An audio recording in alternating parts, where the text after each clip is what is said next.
A'udzubillahi minasyaitonirrajim. Bismillahirrahmanirrahim. Okey, kita hari ni kita cuba tengok konsep pendindingan, iaitu konsep mahjub, di mana ada waris yang dekat akan mendindingkan waris yang jauh. Okey, kita tengok satu persatu. Bismillahirrahmanirrahim.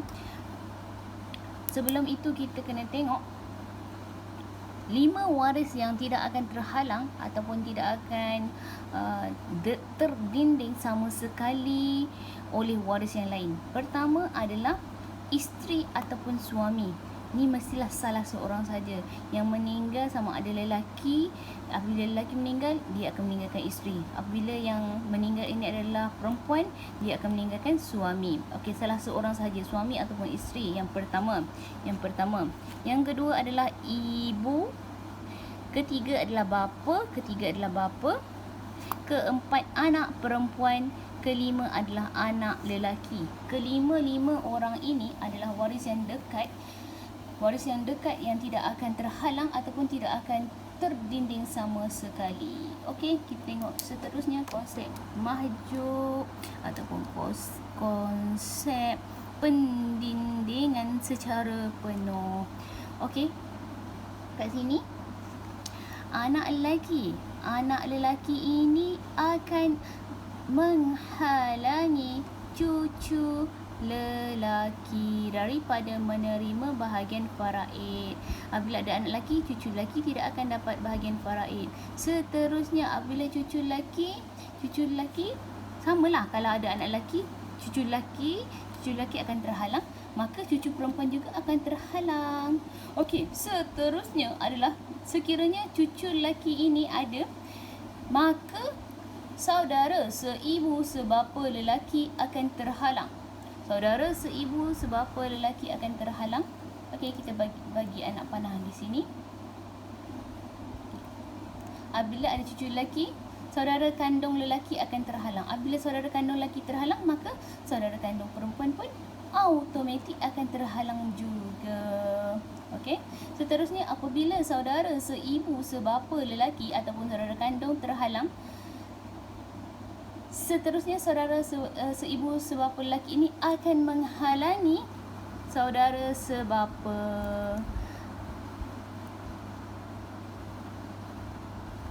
Okey, ini adalah konsepnya. Seterusnya, saudara sebapa lelaki ini samalah. Apabila saudara kandung lelaki ini menghalangi saudara sebapa lelaki, saudara sebapa perempuan juga akan terhalang. Seterusnya, apabila tiada waris yang lain, ada saudara sebapa lelaki sahaja, maka dia, saudara sebapa lelaki ni akan menghalangi anak kepada saudara kandung. Dia bentuk macam ni sikit. Macam ni. Saudara sebapa lelaki menghalangi anak kepada saudara seibu sebapa lelaki, anak kepada saudara kandung ini. Seterusnya, anak kepada saudara seibu sebapa lelaki, anak kepada saudara kandung akan menghalangi anak kepada saudara sebapa. Okey, sebelum itu saya nak bagi tahu sebelum kita lupa, saudara seibu sebapa lelaki akan terhalang oleh bapa. Bapa ini tetap dia ada kuasa untuk menghalangi, dia ada autoriti untuk menghalangi saudara kandung lelaki dan saudara kandung perempuan ini. Apabila bapa dapat menghalangi saudara seibu sebapa lelaki ni, maka saudara sebapa lelaki juga akan terhalang lah, sebab yang ni dia punya hierarki, dia punya kedudukan lagi tinggi daripada saudara sebapa lelaki. Apabila bapa boleh menghalangi saudara kandung, maka bapa juga boleh menghalangi orang yang ke bawah daripada saudara seibu sebapa lelaki ini. Bapa akan menghalangi saudara kandung, bapa akan menghalangi saudara sebapa lelaki, bapa akan menghalangi anak saudara seibu sebapa lelaki, bapa akan menghalangi anak kepada saudara sebapa lelaki. Tetapi di sini saya nak bagi tahu, untuk datuk untuk datuk ini, dia tidak akan menghalangi, datuk tidak akan menghalangi saudara kandung dan saudara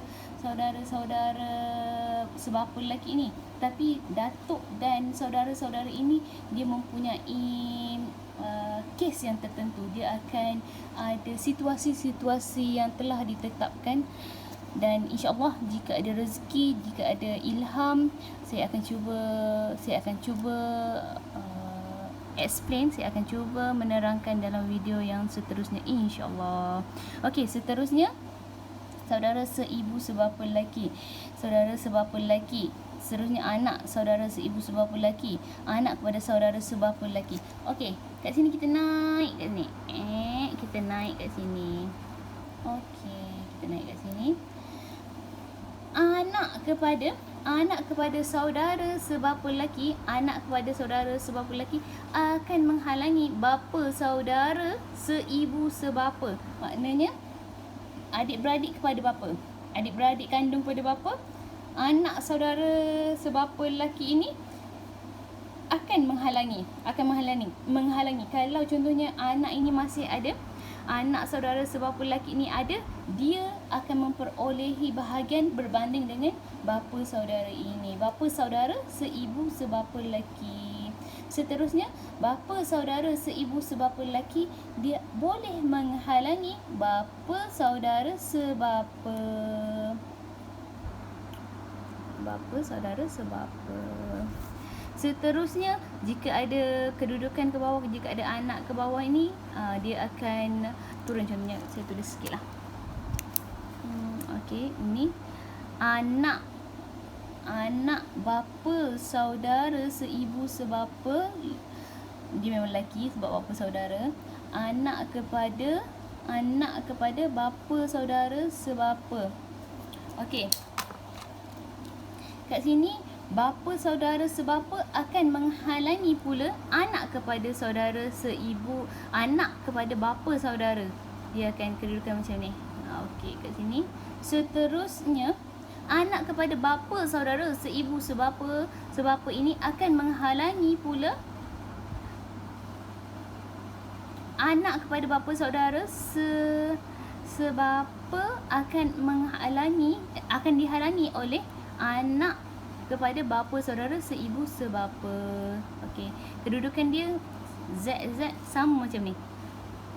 Kat sini dan kat sini. Ni pun sama.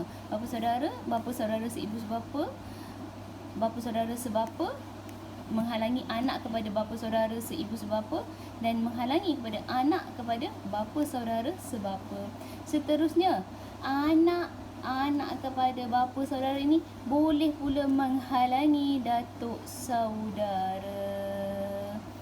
saudara seibu sebapa. Seterusnya, kat sini pula, datuk saudara sebapa. Sekiranya semua ini tiada, jika semua ini tiada, maka jatuhlah kepada baitul mal. Sekiranya semua waris-waris ini tiada. Okey. Seterusnya kita tengok kat sini sikit. Okey, kita tengok sini sikit. Okey. Bapa akan menghalangi datuk. Kita buat macam ni. Bapa akan menghalangi datuk. Kalau ada bapa, datuk tidak akan menerima bahagian faraid. Dan bapa juga akan menghalangi nenek. Bapa akan menghalangi datuk. Bapa juga akan menghalangi nenek daripada menerima bahagian pusaka. Sekiranya arwah ini masih ada bapa, kedua-dua asal kan kat bawah ni furuk, kat atas ni asal ini tidak akan mewarisi, hanya bapa sahaja. Seterusnya, ibu dia akan menghalangi nenek sebelah ibu daripada mewarisi. Ibu juga akan menghalangi nenek sebelah bapa daripada mewarisi. Sekiranya ada ibu, nenek pun tak dapat, nenek sebelah bapa tak dapat, nenek sebelah ibu pun tak dapat. Okey. Seterusnya bapa dan datuk. keturunan ke atas ini, keturunan ke atas adalah bahagian asal di atas, bapa dan datuk. Bapa datuk akan menghalangi saudara seibu sebapa, saudara seibu perempuan dan saudara seibu lelaki. Maafkan saya bukan saudara sebapa tadi. Datuk dan bapa akan menghalangi saudara ibu perempuan, saudara ibu lelaki. Maknanya adik-beradik seibu. Adik-beradik seibu tidak akan dapat sekiranya ada datuk ataupun ada bapa. Sekiranya ada bapa, ada datuk, bahagian saudara seibu tidak akan dapat.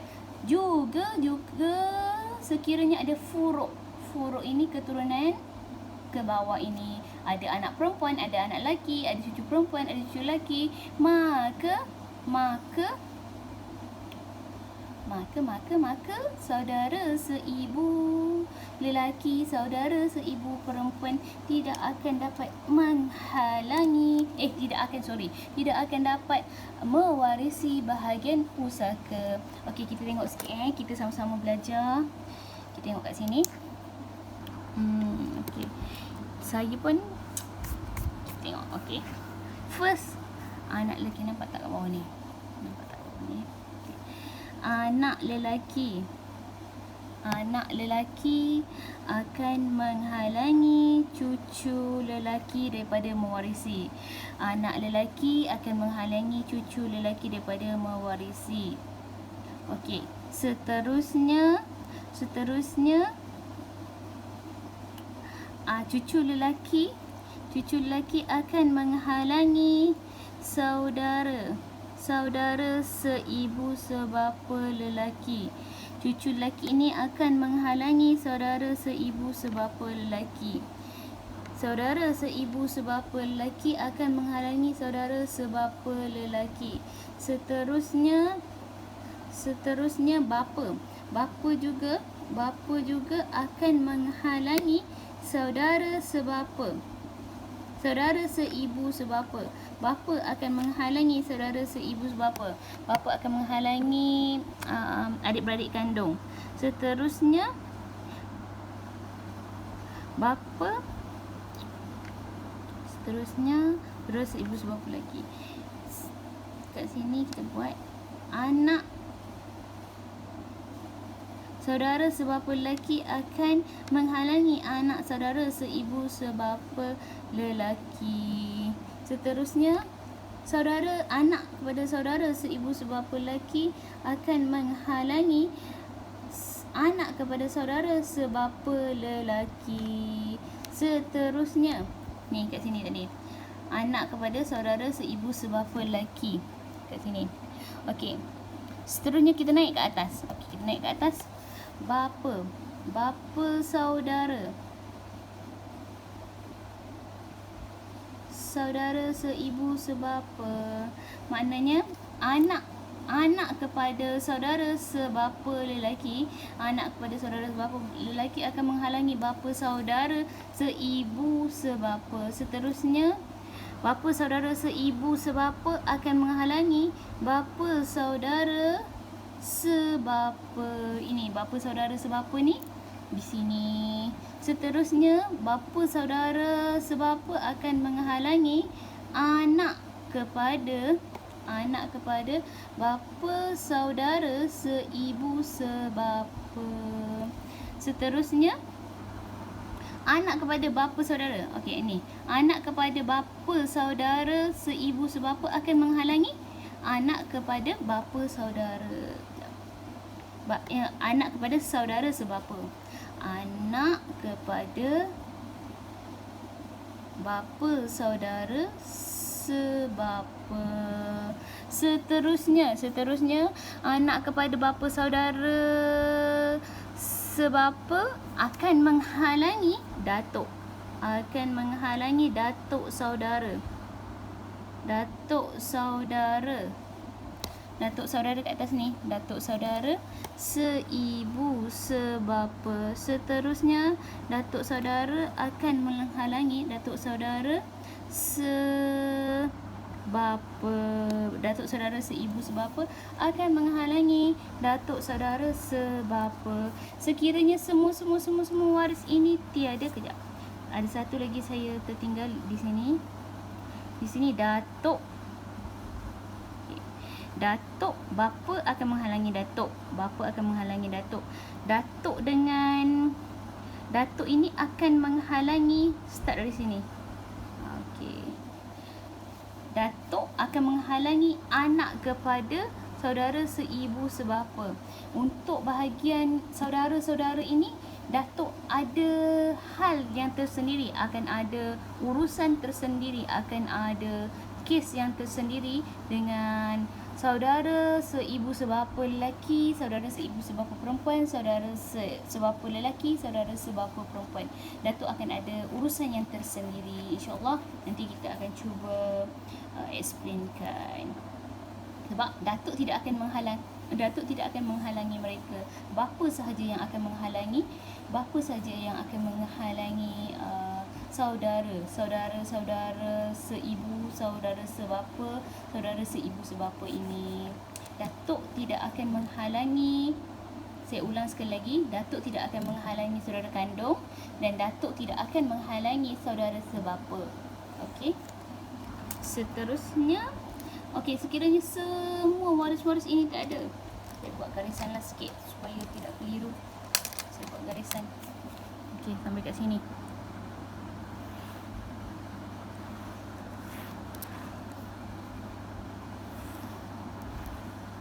Kita buat garisan. Sekiranya semua ini tiada, maka Baitul Mal lah. Baitul Mal adalah waris yang terakhir kepada harta si mati ini, si arwah ini. Okey. Saya rasa saya nak tengok sikit lagi. Saya nak tengok untuk penerangan, kita tengok hierarki yang pertama. Siapa yang pertama, siapa yang kedua? Okey. Pertama, okey, kita ulang, kita recap sekali lagi kita recap sama-sama. Okey. Arwah jika ada anak lelaki akan menghalangi cucu lelaki.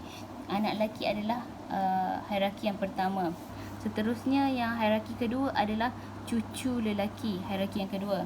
Sama kat sini anak lelaki, cucu lelaki. Boleh tengok yang mana kita lebih faham. Kita boleh tengok sama ada nak tengok di sini ataupun nak tengok yang di bawah, terpulang pada masing-masing. Okey, pertama adalah anak lelaki, kedua adalah cucu lelaki, ketiga hierarki yang tertinggi adalah saudara seibu sebapa lelaki. Seterusnya adalah kat sini hierarki yang tertinggi. Sekiranya tiada 1, 2, 3 ini, maka waris yang akan mewarisi adalah saudara sebapa lelaki ini dan saudara sebapa perempuan. Okey, seterusnya yang hierarki yang tertinggi yang kelima adalah anak kepada saudara seibu sebapa lelaki. Seterusnya yang keenam di sini. Yang ketujuh kita naik di sini, bapa saudara seibu sebapa. Seterusnya adalah bapa saudara sebapa. Yang ni yang ke-8.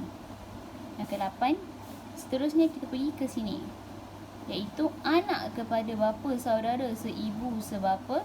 Seterusnya adalah anak kepada bapa saudara sebapa, yang ke-10.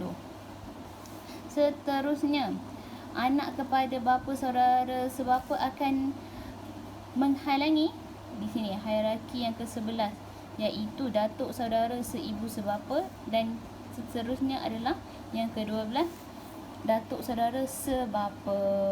Okey, di samping itu kita jangan lupa bapa juga akan menghalangi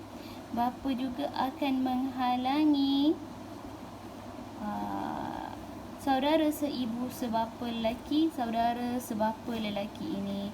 Maka bapa boleh diberikan kedudukan yang pertama juga. Maksudnya kat sini bapa akan menghalangi semua ini. Okey. Seterusnya datuk akan menghalangi, start dari sini. Datuk akan menghalangi, maksudnya hierarki datuk adalah 3 dan 4. Sebab kalau ada datuk, anak kepada saudara seibu sebapa lelaki dan anak kepada saudara sebapa lelaki tidak akan mewarisi.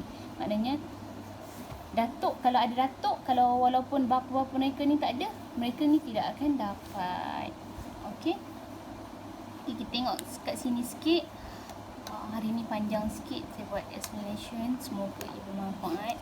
Okey, seterusnya kita tengok kat sini. Kat sini saya rasa saya nak buat sikit boleh kan, supaya kita nampak tak terkeliru. Okey, bapa akan menghalangi datuk dan nenek sebelah bapa. Okey, nampak? Bapa akan menghalangi datuk dan bapa akan menghalangi nenek sebelah bapa. Okey, ibu akan menghalangi nenek sebelah ibu. Ibu akan menghalangi nenek sebelah ibu dan ibu akan menghalangi nenek sebelah bapa. Jangan tanya kenapa, ini memang telah ditetapkan oleh Al-Quranul Karim. Jangan tanya kenapa dan kenapa bahagian datuk sebelah ibu tak ada. Sebab itu adalah waris yang rapat, tapi ia tidak termasuk dalam golongan yang faraid, dalam menerima bahagian faraid. Okey, seterusnya bapa dan datuk. Okey, ni faham ya? Ibu akan menghalangi nenek sebelah ibu. Ibu akan menghalangi nenek sebelah bapa. Okey, seterusnya bapa dan datuk. Dua-dua orang ini, bapa dan datuk akan menghalangi ini saudara seibu perempuan dan saudara seibu lelaki. Maknanya kalau ada datuk akan menghalangi mereka. Kalau ada bapa pun akan menghalangi mereka. Kalau ada salah seorang saja, mereka terhalang juga. Dan seterusnya furuk ni keturunan ke bawah ini juga menghalangi. Furuk tak kira lah, cucu, anak cucu, cicit, menghalangi saudara seibu perempuan, saudara seibu lelaki. Okey, saya harap kita tengok kat sini sikit. Bapa akan menghalangi datuk. Ni saya buat A. Bapa akan menghalangi nenek. B. A, B. A sini, B di sini. Okey, A sini, B sini. Okey, bapa dan datuk akan menghalangi saudara seibu sebapa, saudara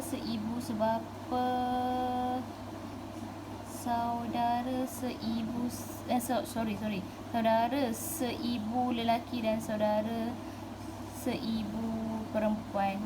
Okay, kat sini datuk akan menghalangi. Nampak tak ni? agak klise sikit kat sini. Okay, ni kita buat D lah, sebab C ada satu D. Ni D. Okey, untuk ibu akan menghalangi nenek, dan ibu akan menghalangi nenek sebelah bapa. Ibu akan menghalangi nenek sebelah ibu juga. Ni saya buat C ya. Ni C. Okey, seterusnya furuk semua ni saya buat E. Okey, E kat sini. E, furuk semua keturunan ke bawah akan menghalangi saudara ibu perempuan, saudara ibu lelaki. Okey, saya letak kat sini. Nampak tak? Tak nampak. Okey, semoga video ini memberi manfaat, dan jika ada persoalan, insya-Allah jika saya tahu boleh hubungi saya. Jika saya tidak tahu, saya akan tanya kepada yang lebih arif. saya nak berpesan, lakukanlah wasiat. Tulislah wasiat yang betul-betul sahih, yang betul-betul berautoriti. Jika ada yang ingin saya bantu, boleh hubungi saya. Nombor telefon saya di sini 011255512669. Sebab untuk bahagian harta pusaka sekarang ni ada 70 bilion harta yang terbeku. Sangat banyak lah, sangat banyak. Okey, saya harap video ini memberi manfaat kepada semua.